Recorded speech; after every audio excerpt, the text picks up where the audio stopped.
So Kanye West is buying the right-wing social media site Parler. In one more example of the rich trying to take over our democracy. Let's talk about it in today's video.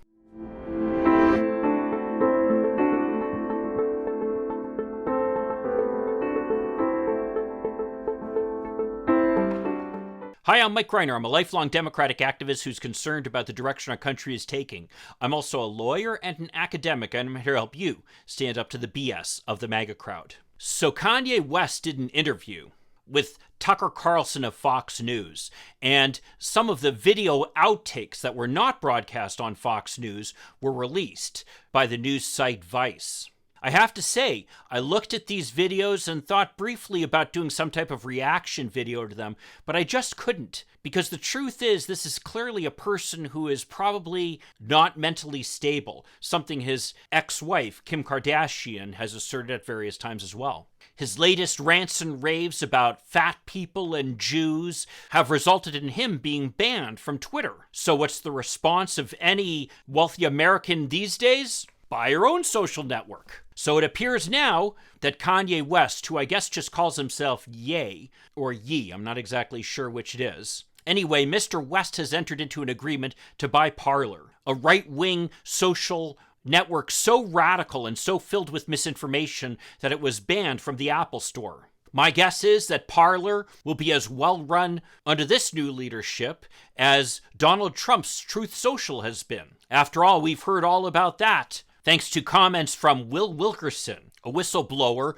who has argued that Donald Trump and his company has violated all kinds of securities laws. Apparently, despite Donald Trump's claims that he's lying, Wilkerson had a folder full of documents to back his claims up. But the truth of the matter is, Donald Trump and now Kanye West are just the latest examples of the wealthy in America who believe that they can use freedom of speech to essentially guarantee themselves a bullhorn that's not available to everybody else. I mean, we're all aware of Elon Musk and his purchase of Twitter. It'll be interesting to see how things proceed from there. And I expect that they'll be welcoming West and Trump back onto Twitter as soon as Musk has control of that social website. But this is really only scratching the surface. Unfortunately, in American democracy now, you have two groups, the billionaires with all the power and everybody else.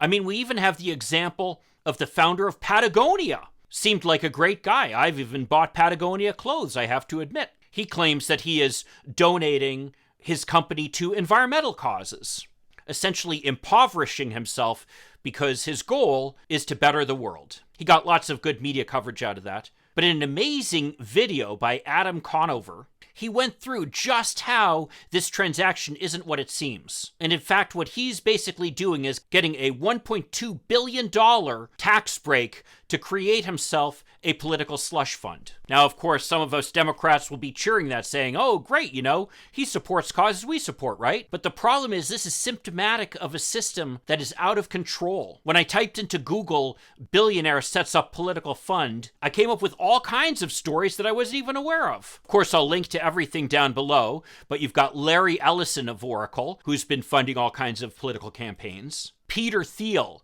who unbelievably is a married gay man, but who's supporting all these right-wing politicians who want to get rid of the right for gay marriage in America. Just because they're billionaires doesn't mean they're smart. Then you've got Sam Bankman-Fried, a crypto billionaire, and I think you might know how I feel about crypto, but he's claiming he's going to spend upwards of $1 billion in the 2024 election. I'd never even heard of this guy. And then you've got this Swiss billionaire, Hans-Jörg Weiss, I think I'm pronouncing that correctly, who makes all kinds of contributions.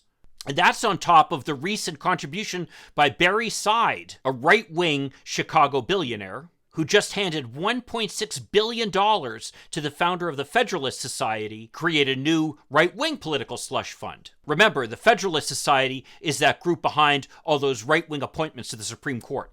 Unfortunately, I don't really have a solution to this problem. I can tell you that both Democrats and Republicans participate in this unseemly process. The one thing I can say about Democrats, though, is that they seem to want to at least change the system in some ways. For example, they've been pushing an effort to require disclosure by certain of these super PACs of who their donors are, something that, of course, has been blocked by the Republicans in the Senate. It seems to me that that would be a pretty minor reform that would at least let us know who are the people who are really pulling the strings behind the curtain.